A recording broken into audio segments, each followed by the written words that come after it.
कहते हैं कर्मों का लेख कोई नहीं मिटा पाता। तो ये कर्मों का जो लेख है, ये कहाँ लिखा जाता है? ये कहाँ होता है? क्या ये सिर्फ़ एक कहने की बात रही है या ये हकीकत में कहीं होता है, कहीं लिखा जाता है, कहीं कोई किताब है ऐसी? ये खाली कहने की बात नहीं है। आपने सही कहा कि दादी, नानी हर कोई कहता है अच्छे कर्म करो, वो कहीं लिखे जा रहे हैं, बुरे हुँ, कर रहे हो तो कहीं। हुँ।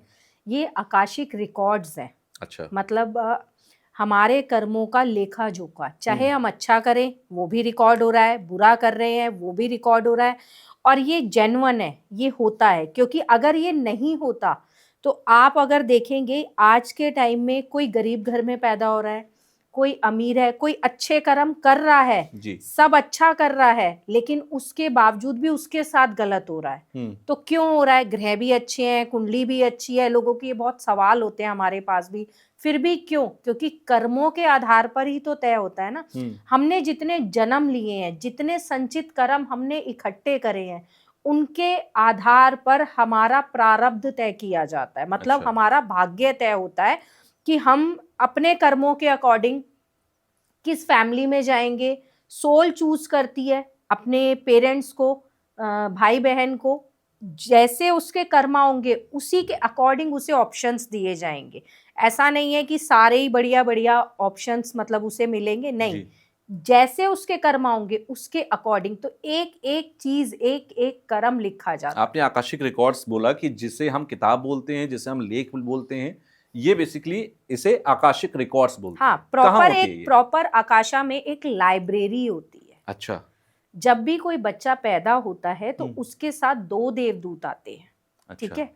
अब हम उन्हें अपनी लैंग्वेज में कहेंगे देवदूत या हुँ, नॉर्मली एंजल्स हम बोलते बिल्कुल। हैं, हुँ, ठीक है? जैसे आर्कएंजल मेटाट्रॉन, आर्कएंजल माइकल। तो अच्छा, उ वहाँ जो इस लाइब्रेरी को मैनेज कर रहा है, हायर एनर्जी तो है ही, लेकिन ये सारी एनर्जीज़ भी वहाँ हैं। अच्छा। स्पिरिट गाइड, गार्डियन एंजल, ये सब उस लाइब्रेरी को मैनेज कर रही हैं। ओके। जो आम भाषा में हम लोग बात करते हैं कि एक चित्रगुप्त होते हैं, उनके हुँ, पास एक किताब होती है, उसमें वो हुँ। कर्मों का लेखा-जोखा लिखते हैं। तो क्या ये वही चीज़ है या उससे अलग है कुछ? नहीं, ये वही चीज़ है। अच्छा। वही चीज़ है, चित्रगुप्त कह लीजिए आप, ठीक है? हुँ, ये मैंने अभी आपको बोला ना कि वहाँ एक हायर एनर्जी भी होती है जो हमें भी दिखाई नहीं देती, ओके, लेकिन उसका एक आभास होता है। ओके। लेकिन एंजल से हर किसी का अपना एक कनेक्शन बनता है हुँ, कि किस एंजल से किसका अच्छा बॉन्ड बन रहा है, अच्छा कनेक्शन बन रहा है और उसे क्लियर सब चीज़ें विज़न्स दिखते हैं, क्लियर बताया जाता है, बातचीत होती है। अच्छा, हाँ, हम एंजल से क्वेश्चन पूछते हैं तो हमें पता लगता है, हमें क्लियर नहीं दिखेगा, लेकिन हमें आभास होगा कि कोई एनर्जी हमें उसका आंसर कर रही है। अच्छा। हाँ। अच्छा, ये जब आप कनेक्ट करते हैं, चलिए आकाशिक रिकॉर्ड्स को अब डिटेल में मैं थोड़ा समझता हूँ हुँ। आपसे। जब आप कनेक्ट करते हैं, तो क्या दिखता है आपको? क्या होती है वो दुनिया? कहाँ पर वो होते हैं? मतलब क्या हम तो यही कहते हैं कि भगवान ऊपर है, ठीक है? अब साइंस कहती है ऊपर कुछ भी नहीं है, ऊपर सिर्फ अंधकार है, वैक्यूम है या फिर प्लैनेट्स और स्टार्स हैं। कहाँ पर होती है? क्या ये कोई ग्रह है, कोई सितारा है, कोई इसी धरती की जगह है जहाँ पर ये सारे रिकॉर्ड्स हैं? देखिए, जिसे हम यूनिवर्स भी कहते हैं जी, ना, यूनिवर्स कहाँ है? आसमान में ही है ना, बिल्कुल। वहीं ये लाइब्रेरी है। ओके, वही लाइब्रेरी है और वो बिल्कुल लाइब्रेरी की तरह ही लगता है। जब हम उसमें एंटर करते हैं, तो हमें ये एहसास होता है कि चारों तरफ हमें सिर्फ़ रिकॉर्ड्स ही दिखाई दे रहे होते ओके। हैं। जैसे हम किसी लाइब्रेरी में होते हैं, चारों तरफ किताबें हैं, ठीक किताबें वैसे दिखा ही? हाँ, ऐसा ही हमें बिल्कुल रिकॉर्ड्स ही दिखाई दे रहे होते हैं और अच्छा, उससे हायर एनर्जी पर हमें ऐसा महसूस होता है कि वहाँ कोई बैठा है जो इसे मैनेज कर रहा है, ओके। इसे सँभाल रहा है।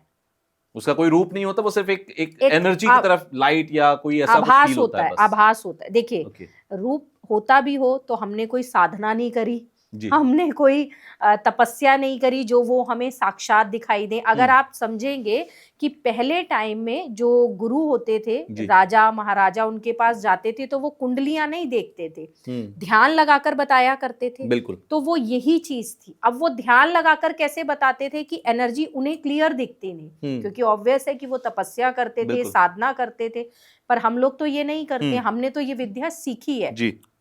किसी गुरु के सानिध्य में हमने इस विद्या को सीखा है, एट्यूनमेंट लिया है, तो वो एनर्जी हमें हायर एनर्जी हमें क्लियर नहीं दिखती है, उसका आभास होता है। क्योंकि ऑब्वियस है हम कलयुग में हैं, बिल्कुल। तो हमें आभास ही होगा। हमें ये महसूस होता है कि कोई ऐसी शक्तिशाली एनर्जी है जो वहाँ है और इसे सँभाल रही है। उसका रूप नहीं दिखता, उस एनर्जी का हमें फ़ील होता है। मतलब वो वहां से हमें बस महसूस होती है, ठीक है। तो ये आप कैसे देख पाते हो? आकाशिक रिकॉर्ड्स देखना क्या मेरे बस की भी बात है या किसी और के बस की भी बात है, नहीं, या ये एक स्पेशल टैलेंट है जो किसी किसी के पास होता नहीं, है? ऐसा भी नहीं है कि ये स्पेशल टैलेंट है। हाँ, लेकिन मेरा इसमें ये मानना है कि जिसे वो इससे जोड़ना चाहता है, शायद अच्छा। वो ही ये कर सकता है। और नॉर्मली कोई इस तरह रिकॉर्ड ओपन नहीं कर सकता ओके। जब तक उसने एंट्यूनमेंट ना ली हो, ओके। सीखा ना हो। ओके।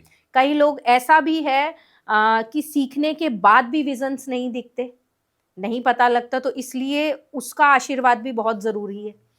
अच्छा, आकाशिक रिकॉर्ड्स इंसान की जिंदगी में क्या क्या प्रॉब्लम्स को सॉल्व कर सकता है? देखिए, ऐसी कोई प्रॉब्लम नहीं है जिसे आकाशिक रिकॉर्ड सॉल्व ना कर सकते हो। मैं इतने सालों से कर रही हूँ। जहाँ एस्ट्रोलॉजी ख़त्म होती है, जी। जहाँ कुंडली से सॉल्यूशन नहीं मिलता है, लोग कहते हैं हमने इतनी रेमेडीज़ कर ली, इतने उपाय कर लिए, कुछ नहीं है। बिल्कुल। अब कई बार किसी-किसी की कुंडली में तो ऐसा होता है कि शुक्र भी अच्छी जगह बैठा है, राहु भी अच्छी जगह बैठा है, फिर भी वो कहता है मेरा चलता हुआ बिज़नेस बंद हो गया, मेरे रिश्ते खराब हो रहे हैं। तो ये पहचान होती है सबसे पहले तो, कि कहीं न कहीं ये कार्मिक कनेक्शन है, कि ओके। वो सब कुछ अच्छा लेकर आया है, फिर भी वो फेस कर रहा है। या फिर आपने कई लोगों को कहते हुए सुना होगा कि हम सबके साथ अच्छा करते हैं, बहुत एफर्ट देते हैं, इमोशनली अटैच होते हैं, लेकिन हमें नेगेटिव ही मिलता है।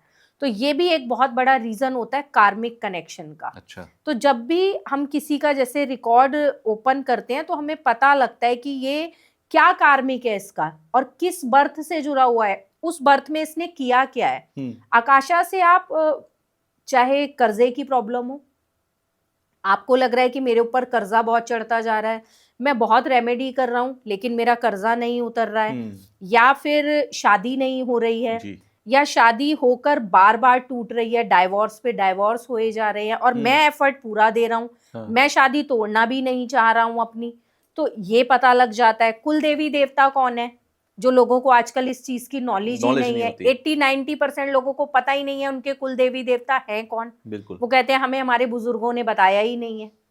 तो ये पता लगता है किसी ने आपके घर में ही किसी बड़े बुजुर्ग ने कोई मन्नत बोली हुई है और वो आपको नहीं पता, ठीक है, आपका चलता चलाया काम बंद हो गया, तो आप उसका रीजन ढूंढने चलोगे, कुंडली देखोगे, उपाय करे जा रहे हो लेकिन रिजल्ट नहीं आ कहीं रहा है। पर जो आपका रिजल्ट है वो ब्लॉक है, वो ब्लॉकेज को कैसे कभी हटाना कभी है वो हमें आपको आकाशिक रिकॉर्ड्स में कभी पता कभी लगेगा। हमें महसूस होता है ना जी। कि हम रेमेडीज कर रहे हैं, बहुत अच्छे से कर रहे हैं, पूरे भाव से कर रहे हैं, पर कहीं कुछ स्टकनेस है बिल्कुल। जो हम क्लियर नहीं कर पा रहे हैं, थोड़ा सा आगे बढ़ते हैं फिर पीछे आ जाते हैं, तो यहाँ ये क्लियर होता है।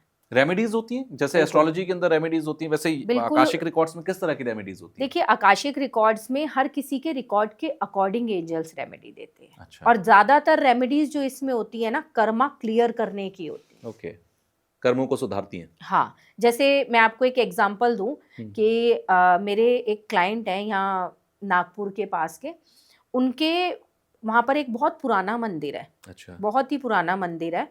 और उन्होंने मेरे को ये बोला कि मैम मेरा ना चला चलाया कपड़े का काम था, बहुत बढ़िया काम था, अचानक से डाउनफॉल आना शुरू हो गया, मेरे ऊपर कर्जा चढ़ना शुरू हो गया, काम तो बंद हो गया, आज मेरे ऊपर 40-50 लाख का कर्जा है आज की डेट में। उन्होंने बोला तो आप प्लीज़ मेरे रिकॉर्ड्स ओपन करिए कि रीज़न क्या है। उनके जब हमने रिकॉर्ड्स ओपन करे तो हमें वो मंदिर का विजन दिखाई दिया। ओके। और मंदिर के विजन में हमें ये दिखाई दिया कि उन्होंने वहां से मूर्ति चोरी करी थी किसी जन्म में। किसी जन्म में। ओके। ठीक है, अब मूर्ति चोरी करी थी तो कहीं ना कहीं वो कर्मा तो आपको पे करना पड़ेगा, इस अच्छा। जन्म में या अगले जन्म में पे तो करना ही पड़ेगा। तो एंजल से जब हमने रेमेडी पूछी तो उन्होंने बोला कि ये इस मंदिर में जाकर और वहां पर सफाई का काम करें और फॉरगिव करें, भाई सेवा में जैसे झाड़ू पोछा और फॉरगिव करें। तो उन्हें हमने जब रिकॉर्ड्स ओपन करने के बाद बताया, मंदिर का थोड़ा सा विजन बताया कि इस तरीके से नागपुर के पास ऐसा ये मंदिर है, तो उन्होंने बोला मैम मैं यहाँ रोज जाता हूँ। अच्छा। मैं यहाँ रोज जाता हूँ, इसी मंदिर में जाता हूँ, पता नहीं क्यों मुझे एक अपनापन लगता है और मैं यहीं पूजा करता हूँ, जल चढ़ाता हूँ, यहीं पर मैं सब कुछ करता हूँ। तो मतलब आप ये देखिए वो मंदिर बहुत पुराना था, इसका मतलब वो अपना कर्मा पे करने फिर वहीं उसी कहीं और वहीं पर खींच रहे थे कहीं और भी तो जा सकते थे ना, वो बर्थ भी कहीं और हो सकता था, जरूरी तो कर्मा पे करने तो आना ही पड़ेगा। धरती चल के नहीं जाएगी, आपको खुद वहां बुलाएगी। इसका मतलब बहुत क्लियर है कि हम लोग जहां जहां पर भी जन्म ले रहे हैं या फिर ले चुके हैं, और जो कुछ भी अपनी लाइफ में फेस कर रहे हैं, जिससे भी मिल रहे हैं, जहां पर भी अटक रहे हैं, जिन भी मुश्किलों में अटक रहे हैं, चाहे वो कोई अपना रिलेशन में अटक रहा है, किसी का हेल्थ अच्छा नहीं है, तो वो कहीं ना कहीं आपके कर्मों का पे ऑफ है, और वहां पर आप अटके हुए। अब उसे सुधारना है तो आपको कोई ना कोई रेमेडी वहां पर जो आकाशिक तरीके से है वो आपको करनी होगी।